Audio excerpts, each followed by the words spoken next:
I want you to welcome one of the most awesome human beings, I think, on planet Earth. Governor Mike Huckabee is with us today. Welcome him.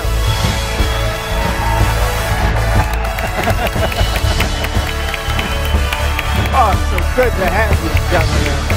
It's an honor.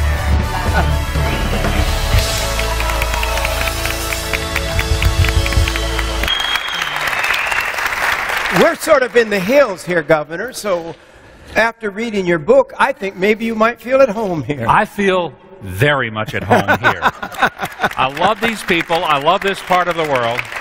This is America. This is America. America is not New York or Hollywood or Washington. And your new book is out today. Well, I'm honored that we're launching it here with you, and what a delight. And they say, oh, a recipe book. Yeah. Or a book about hunting and how to cook the things you killed when you went hunting. But really, the title is to get your attention. But it's a phrase that I have used when I've tried to explain to people in New York that I've worked with every week for the past 6 years. And I would say to them, you know, those of you who live in New York, as well as people who live in Hollywood or Washington, live in these bubbles of influence. And in those three bubbles, people set the table of culture in America for fashion, finance, politics, government, music, entertainment, movies, everything.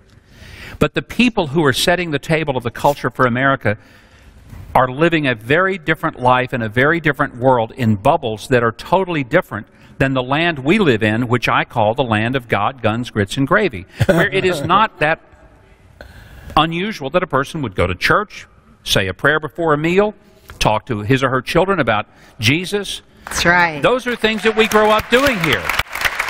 We grew up owning guns. Not everybody, you know, necessarily has a gun. I'm not going to ask the audience how many people out here care to say that we live in the land. The flyover country, as it's often called.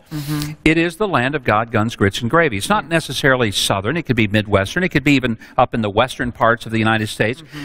It's that area of America away from those two coasts of the left and the right of the American map, and from many of the urban areas in between, where people live very differently. Where when you're seeing a funeral procession, and you see the lights of the cars, you pull over to the side and you respectfully wait. Yes. You don't say, get out of my way, I'm in a hurry. You recognize this is just how we live. That's right. And so what I want the book to do, and I'm so grateful for your affirmation of it, is to say to all the people who live in the land of God, guns, grits, and gravy, you're not crazy. You're living a life that is okay. And it is a culture that we want to pass on to our children and to our grandchildren. And it's also to say to those people living in the bubbles that those of us who live out here among the good old boys, because I consider myself a good old boy, I don't care. The term redneck to me is a term of endearment. I am not insulted by that. I am complimented by that. Now, you don't live in New York. No. Because I found it in your book. Because you wrote everything in your book. Everything you always wanted to know about the governor is in this book. It truly Believe me. is. But awesome. Honestly, I thought you've been on Fox television for what, 6.5 years? 6.5 years, yeah. And I thought in those years you had a beautiful penthouse in New York. No. You know, you people went ask home. me, well, yeah, because people kept asking me, do you live in New York now? How do you like New York? And I say, look, I'm not going to live in New York unless the mayor will let me duck hunt in Central Park.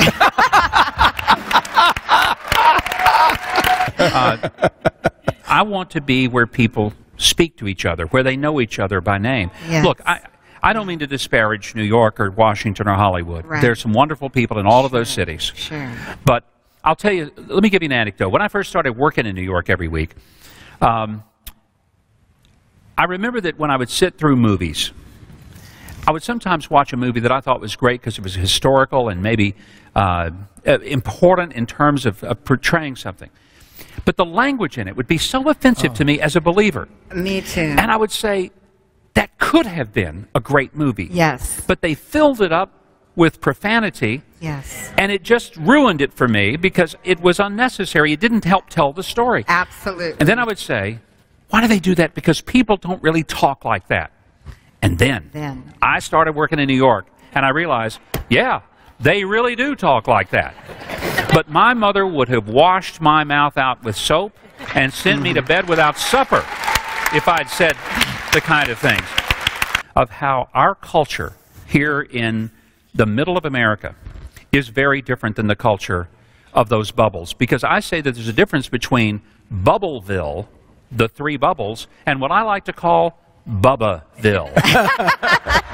And I like it in Bubbaville.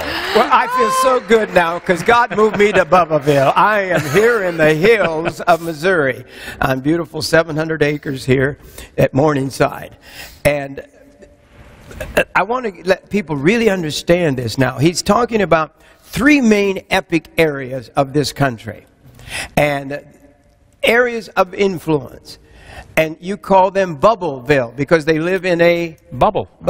Yes. Now, why wouldn't you live in Los Angeles? Because Los Angeles is the entertainment, I presume, capital with movies and all of the world. There's so much of the entertainment world that is headquartered in Los Angeles. Even if a movie is made in Louisiana, maybe they go there because it's cheaper to make it in Toronto or Louisiana or North Carolina. And that's happening more and more because of the production cost. But the mindset of the movie, it is written, it is edited, it is financed, it is distributed still from Hollywood. So you still have the Hollywood influence. Here's what I find interesting. When there is a movie that is wholesome and positive and family-centered, a movie like Heaven is for Real, Yes. God is Not Dead, The Blind Side. Yes. They're blockbusters. They make millions and millions of dollars. Great movies. And here's always what you'll hear. Hollywood is surprised at the success of this movie. They're surprised. We aren't.